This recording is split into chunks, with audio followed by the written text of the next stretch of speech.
کتاب مقدس میں سے لوکا کی انجیل کے دوسرے باب کی تلاوت۔ ان دنوں میں ایسا ہوا کہ قیصر اوگسطس کی طرف سے یہ حکم جاری ہوا کہ ساری دنیا کے لوگوں کے نام لکھے جائیں۔ یہ پہلی اس میں نویسی سوریا کے حاکم کورنیوس کے عہد میں ہوئی، اور سب لوگ نام لکھوانے کے لیے اپنے اپنے شہر کو گئے۔ پس یوسف بھی گلیل کے شہر ناصرت سے داؤد کے شہر بیت لحم کو گیا جو یہودیہ میں ہے، اس لیے کہ وہ داؤد کے گھرانے اور اولاد سے تھا، تاکہ اپنی منگیتر مریم کے ساتھ جو حاملہ تھی نام لکھوائے۔ جب وہ وہاں تھے تو ایسا ہوا کہ اس کے واضح حمل کا وقت آ پہنچا، اور اس کا پہلوٹا بیٹا پیدا ہوا، اور اس نے اس کو کپڑے میں لپیٹ کر چرنی میں رکھا، کیونکہ ان کے واسطے سرائے میں جگہ نہ تھی۔ اسی علاقے میں چرواہے تھے جو رات کو میدان میں رہ کر اپنے گلے کی نگہبانی کر رہے تھے، اور خداوند کا فرشتہ ان کے پاس آ کھڑا ہوا، اور خداوند کا جلال ان کے چوگرد چمکا، اور وہ نہایت ڈر گئے۔ مگر فرشتے نے ان سے کہا، ڈرو مت، کیونکہ دیکھو میں تمہیں بڑی خوشی کی بشارت دیتا ہوں جو ساری امت کے واسطے ہوگی، کہ آج داؤد کے شہر میں تمہارے لیے ایک منجی پیدا ہوا ہے، یعنی مسیح خداوند۔ اور اس کا تمہارے لیے یہ نشان ہے کہ تم ایک بچے کو کپڑے میں لپٹا اور چرنی میں پڑا ہوا پاؤ گے۔ اور یک اس فرشتے کے ساتھ آسمانی لشکر کی ایک گروہ خدا کی حمد کرتی اور یہ کہتی ظاہر ہوئی کہ عالم بالا پر خدا کی تمجید ہو، اور زمین پر ان آدمیوں میں جن سے وہ راضی ہے صلح۔ جب فرشتے ان کے پاس سے آسمان پر چلے گئے تو ایسا ہوا کہ چرواہوں نے آپس میں کہا کہ آؤ بیت لحم تک چلیں اور یہ بات جو ہوئی ہے اور جس کی خداوند نے ہم کو خبر دی ہے دیکھیں۔ پس انہوں نے جلدی سے جا کر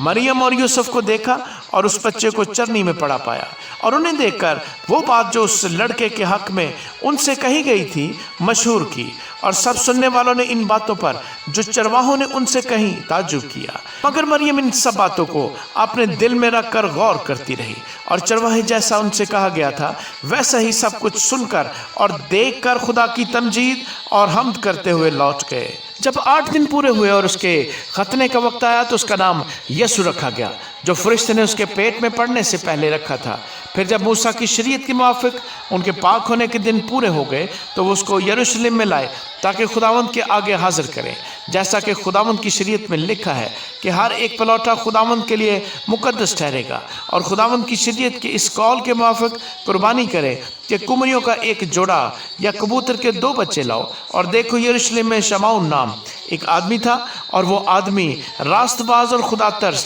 اور اسرائیل کی تسلی کا منتظر تھا، اور روح القدس اس پر تھا، اور اس کو روح القدس سے آگاہی ہوئی تھی کہ جب تک تو خداوند کے مسیح کو دیکھ نہ لے موت کو نہ دیکھے گا۔ وہ روح کی ہدایت سے ہیکل میں آیا، اور جس وقت ماں باپ اس لڑکے یسوع کو اندر لائے تاکہ اس کے لیے شریعت کے دستور پر عمل کریں، تو اس نے اسے اپنی گود میں لیا اور خدا کی حمد کر کے کہا کہ اے مالک، اب تو اپنے غلام کو اپنے قول کے موافق سلامتی سے رخصت کرتا ہے، کیونکہ میری آنکھوں نے تیری نجات دیکھ لی ہے جو تو نے سب امتوں کے روبرو تیار کی ہے، تاکہ غیر قوموں کو روشنی دینے والا نور اور تیری امت اسرائیل کا جلال بنے۔ اور اس کا باپ اور اس کی ماں ان باتوں پر جو اس کے حق میں کہی جاتی تھی تعجب کرتے تھے۔ اور شمعون نے ان کے لیے برکت چاہی اور اس کی ماں مریم سے کہا، دیکھیے اسرائیل میں بہتوں کے گرنے اور اٹھنے کے لیے اور ایسا نشان ہونے کے لیے مقرر ہوا ہے جس کی مخالفت کی جائے گی، بلکہ خود تیری جان بھی تلوار سے چھت جائے گی،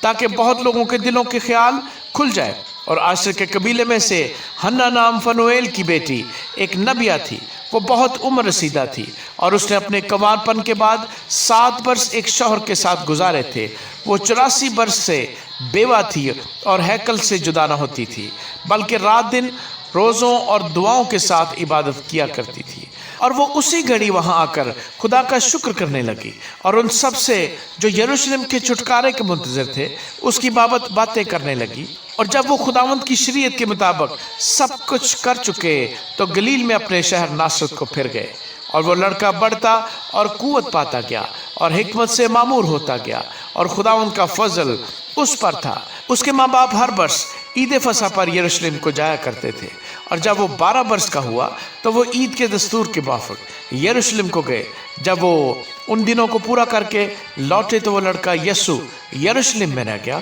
اور اس کے ماں باپ کو خبر نہ ہوئی، مگر یہ سمجھ کر کہ وہ قافلے میں ہے ایک منزل نکل گئے اور اسے اپنے رشتہ داروں اور جان پہچانوں میں ڈھونڈنے لگے۔